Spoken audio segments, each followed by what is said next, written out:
Local government is the closest level of government to the people. It is responsible for providing a wide range of services to the masses. The quality of governance at the local level has a significant impact on the lives of ordinary citizens. Good governance can lead to better development outcome, and better development outcome can lead to better governance. For example, when people have access to good quality education and healthcare, they are more likely to participate in civic life and hold their government accountable. Now, this morning we will be discussing the impact of governance at the local government level.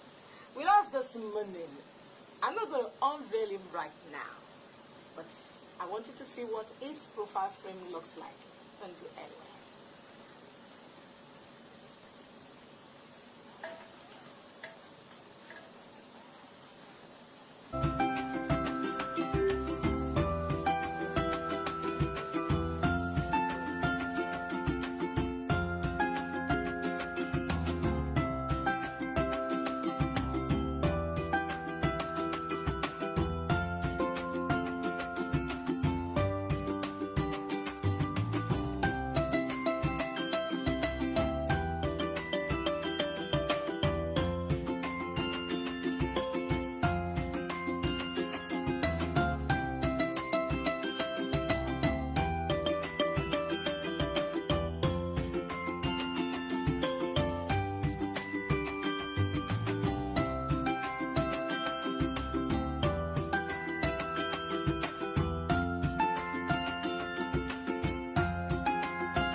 Wow, so intimidating. You know, most often than not, when we see our politicians, you say, what's your profession? Say, I'm a politician.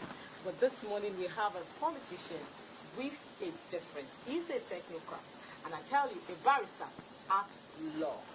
This morning discussing with us, we have the executive chairman of Kosofe local government, in the person of barrister Moyosore Ogunlewe. Good morning. Good morning. Thanks for having me. Yeah, good morning, Executive Chairman. Yes, thanks for having me. How are the people of Kosofe? They're doing wonderfully well. And you know, it's good to see where we see young men in governance, and I know that people expect much more, and I know that a lot will be on you. Let's start from there. Local government, do you think, because a lot of times people say that local government, they seem to be invisible in, you know, governance. People say that they seem not to be doing anything anymore. It seems as if local government, you know, has become almost irrelevant. Tell us, is it still relevant? Tell us the relevance of local government, even in this time and age. Thank you very much, and thanks for having me once again. Well, for me, local government is actually one of in fact, is the most important aspect of government in Nigeria today. And I'm going to use Lagos State as a case study here. A lot of our local government council chairmen are doing very well.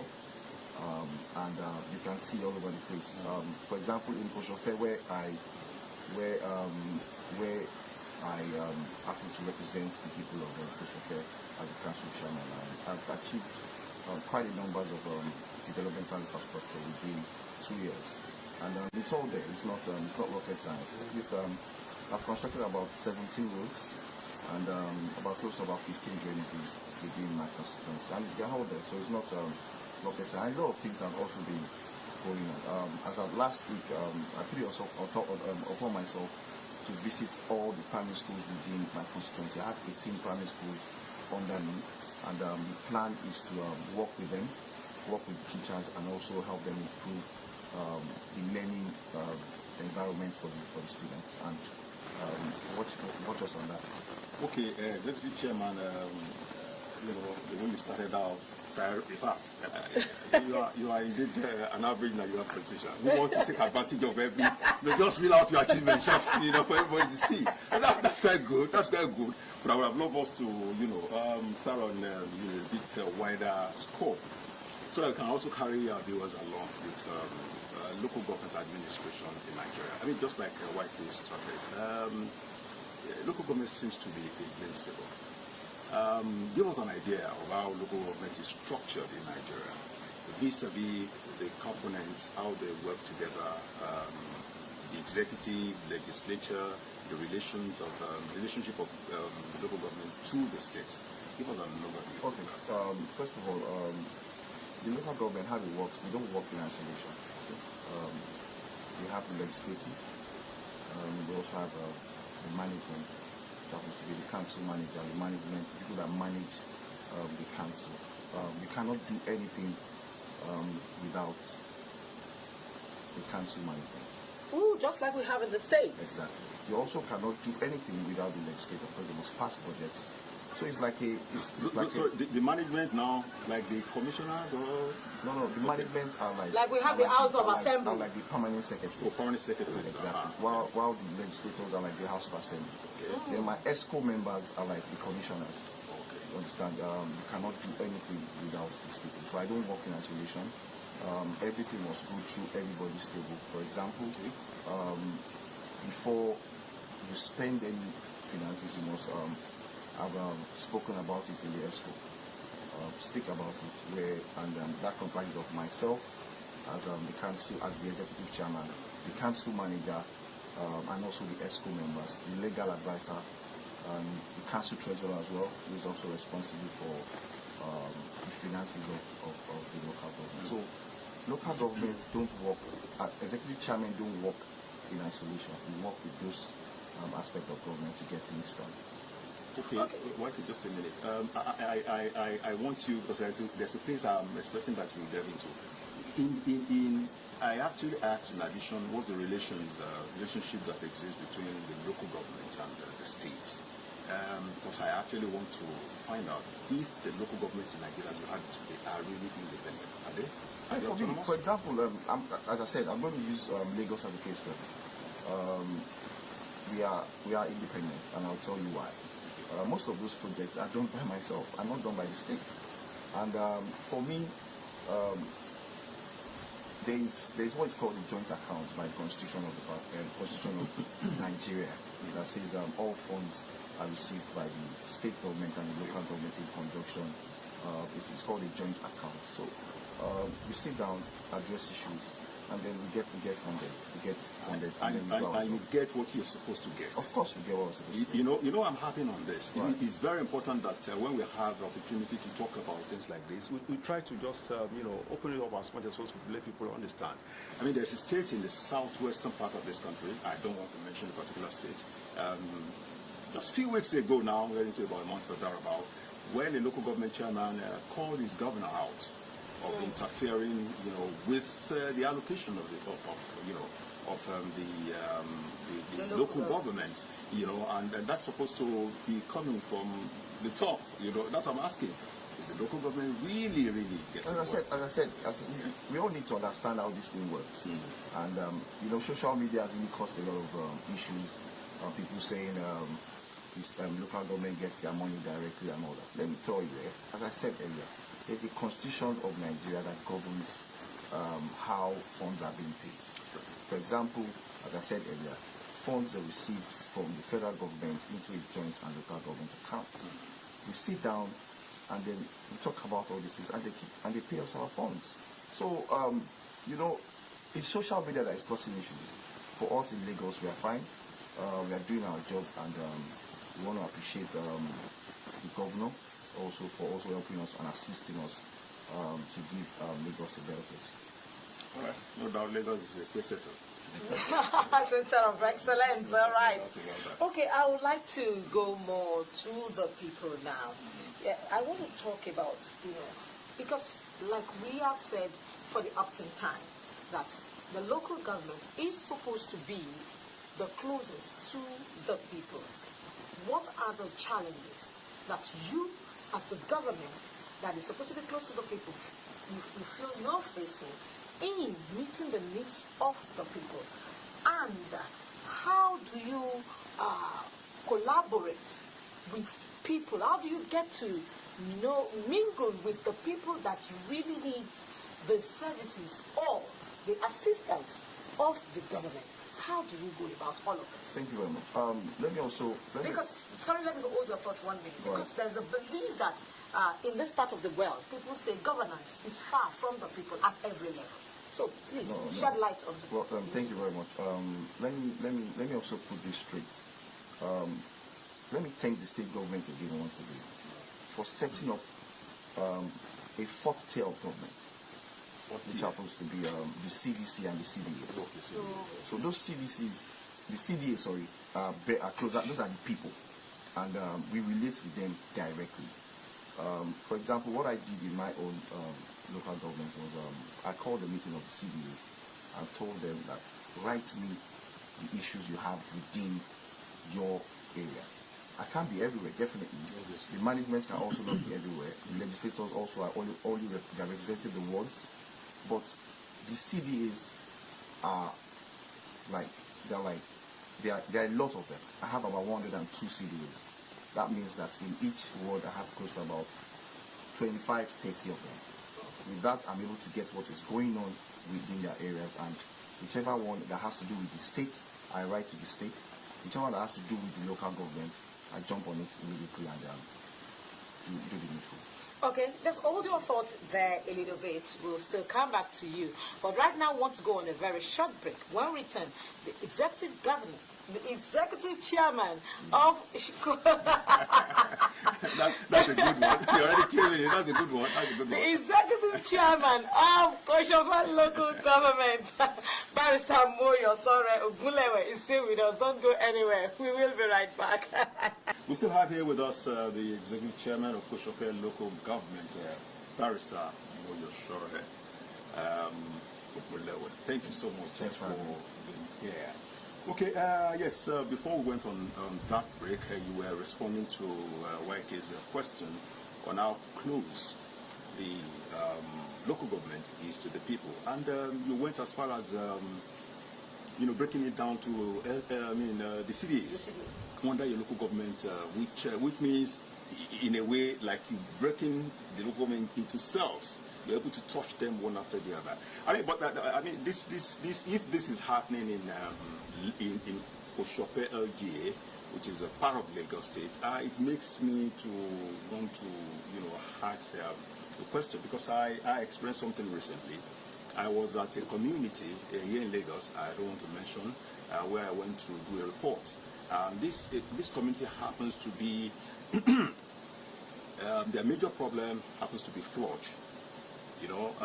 It's not a community that when there is a rainy season, where flood is everywhere. We're gradually going to our Harmattan period, and the dry season will come. Everywhere will be dry up again. In this particular community, in fact, they witness it throughout the year. The one they have presently now, the next year will come and meet it. So it's an ongoing thing for them. So a community like that, they're always looking for opportunity to bear their minds, how to call the attention of the government. And I'm surprised that, this is a community that you have streets, I'm surprised that when we spoke to them, they were begging the attention of the state governments to come to their plight. So the government thinking, where is the local government or the local government development area in all of this? Thank you very much. You see, the problem about our people is lack of information. And with lack of information, you actually don't know what to do. You see, sometimes we actually mix the state government and the local government. But because the local government is closer to the people, all blames goes on the local government. Now, let me tell you, what they need to do in that situation is walk up to your local government chairman, tell him about this issue. I'm sure there's a CDA in that area. Tell him about this issue, and the local government chairman will probably call the Commissioner for Environment, a very capable man, and he will jump into action. For example, last week we had a meeting with the Special Advisor on Environment, and we spoke about some of these things. And we are supposed to write a report at the local government, telling them where we have issues of flood. So I think we'll look into that. It's already ongoing. You know, the executive just set up their expo about last month ago. So everybody's on the move. So definitely we'll look into that. But also concerned in Lagos about this issue of flood. Even in my area, some parts of my local government in Owo also has this issue of flood, and we are compiling those areas, and then we'll send it to the state government so that the state government can come to our relief. Okay, so they need to know the channel of exactly. That's what the issue is. You just don't put the blame on local government chairman. Yes, we are closer to you, but the CDAs too also have a lot to do in this. Walk up to us, tell us what the issues are, and then we'll direct it to the state government. Okay, let me ask you this important question. In your local government, I'm sure that there are some parts you have the traditional chiefs and all of that. How do you work in collaboration with that? We do monthly meetings. We do monthly meetings with them. They're also part of is what is called a meeting of security meeting. That meeting they're also invited. Apart from the Obas and Chiefs meeting, they're also invited for the security meetings as well. Okay. You took that from me, from my thoughts. I was going to security because that's the main challenge, we have in the country now. So what is the local government, well, your local government now, because I know that you will talk more, you can talk confidently about your local government. What are you doing in the aspect of security? Thank you very much. Last month, the governor of the state, Governor Barr, called all the local government chairmen and has mandated us to go and see all our area commanders, see also our DPOs, ask them for what they want, and we started providing it for them. So that's one aspect I like the governor for. We are working together, because without us as a local government chairman, he won't be able to achieve a lot. We are like his eyepiece in every area. So we are doing a lot. We are working with the Commissioner of Police, and then the governor has told us to go and get some stuffs, some security apparatus for the commission, for the DPOs, and also the area commanders, and that's what we're working on. What about community policing? Good. On the issue of community policing, it's a constitutional thing, and it depends on the constitution. But as I said, Lagos State government has done so much. The LNSC are also part of. LNSC, what's that? That's the Lagos State Security Corps. Those people that local, and ground. So they work in directly with the police, gives them information, and then I think we're doing well in Lagos as far as I'm concerned. Okay, maybe I should latch in more on that security. I mean, right. There's no way there can be economic growth and development where there's no security. So security is very vital and central to development anyway. So I'm happy that from what YK asked you, we responded. The meetings you have or you are having with the chiefs, who are also, in fact, we don't even know who is our closest now. The chiefs and the local government to the people. I mean, they have their subject directly. They're all working together. So it's a good thing. I mean, we see Mr. President flying everywhere, canvassing for Nigeria, for, what do you call it now, for investors to come down. And we know that federal government don't have their roads. By the time those investors come, it's always in one local government they're going to end up. So it's a good one. So let's take that a little further. How are you touching, impacting the lives of your people more? You started on that.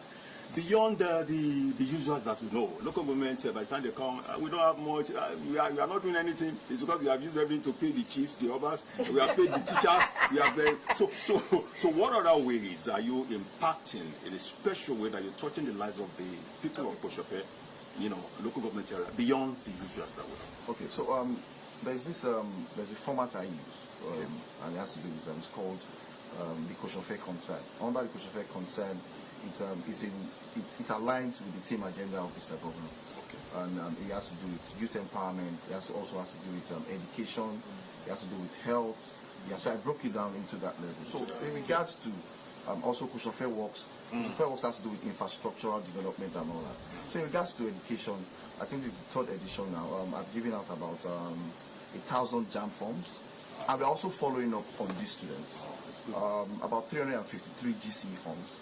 Also, we do that also in collaboration with some very, very helpful people. For example, Sokatwa Foundation also helped us purchase some fees. So we are doing that in conjunction with people. You understand? Because government can also do all this alone. In regards to health, I also, in conjunction with Access Bank, we built an health center in Oulu for the people of Oulu. So we have about 4 health centers within my local government now, which we are managing very well. There's 24 hours light, there's solar systems. Maintenance is key, I'm aware of that. There's a solar system all over the health centers, especially the one in Ogunlewe that serves 24 hours. There's a lot. Also when it comes to infrastructural development, we've constructed about 17 roads to be precise, and about 15 drainages. 17 roads? Yes. In 2 years? Yes, in 2 years. I can mention them often. Julius Kadri around, a lot of them. They are there. It's not, you don't say what you have not done. So because I can be sure like negotiations are they will check you out. I'm ready for that. That's a good one. I won't say what I've not done. That's it. So I'll keep doing more. It's not easy at all for a young person like me. The pressure is quite much, especially when your father has also been part of the system. So I'm actually coming to that. Any slightest thing, people just call my dad. The road in front of my house is going.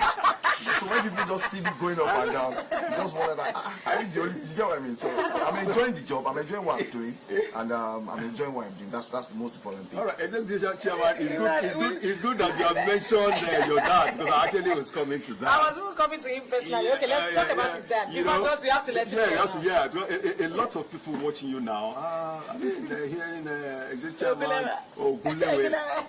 Some of them would have been like, Ogunlewe. Is it the same? The same. But we know that your dad is a grounded politician in Nigeria. I mean, former Minister of Works under PDP, now APC, one of the APC stalwarts. And he's got names. He's been able to, we know that many young people coming out, riding on, but aside that, in what way has your dad's political experience shaped your political status today and also helping you in governing the people? Okay, let me hold you a bit, because let me just ask this question also with what he said, because we have to let you go. I'm sure you remember what he said. Now, I was going to the fact that you have a degree in business administration, you are a barrister at law, and international and commercial law for that matter.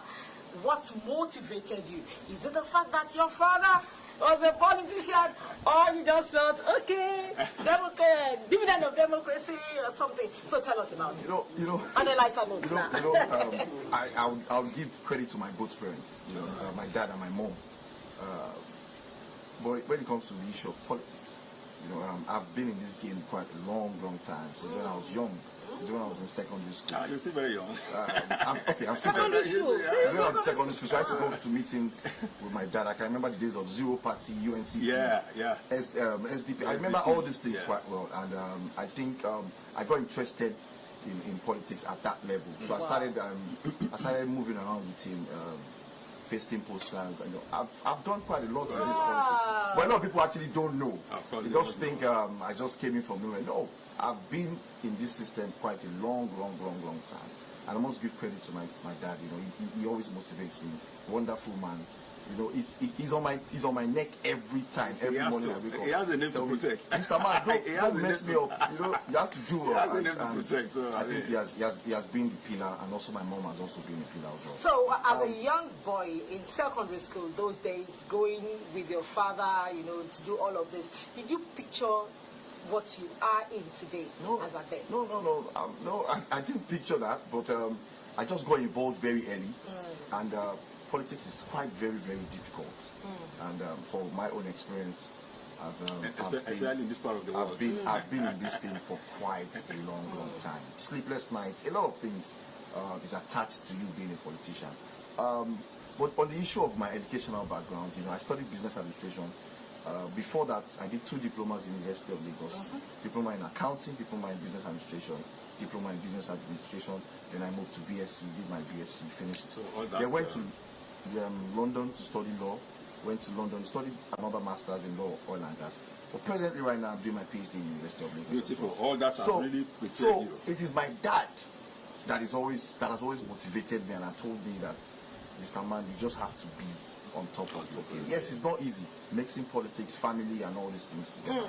All right. Yes, Chairman, yes, we have to let you go. But I just wanted to say this, that, you know, seeing young people like you at the saddle, you know, governing people at your, you know, at the level, you know, it's a big one.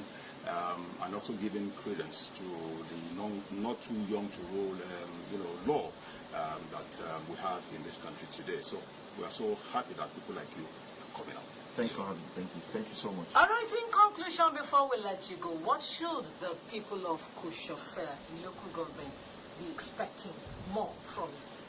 For me, I've started well. The most important thing is after the first tenure of my term, then they can decide on what they want to do. But they can be assured of my commitment towards the development of Kosofe. I grew up there. I've been there all my life. About 35 years of my life, I grew up in that local government, and I live in my local government. I live 5 minutes away from my office, so I don't run away. I'm there with them, and we're going to grow Kosofe. I think you should just look at them and give them a few words as we wind up. Okay, well, the people of Kosofe, trust me, by the special grace of God, I will keep doing my best to make sure that Kosofe gets to a greater height by God's grace. Thank you so much. Thank you so much. You know, when I see a local government chairman live in their territory, it tells a lot about the work they are doing.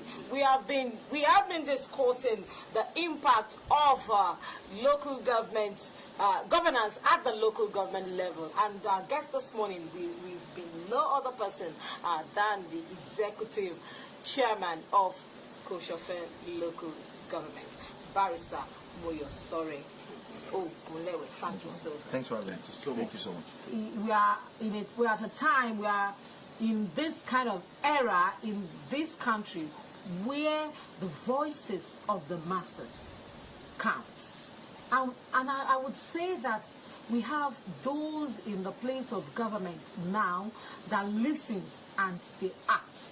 Honestly, we cannot but give it to the President of Nigeria in the person of His Excellency Asiwaju Bola Ahmed Tinubu.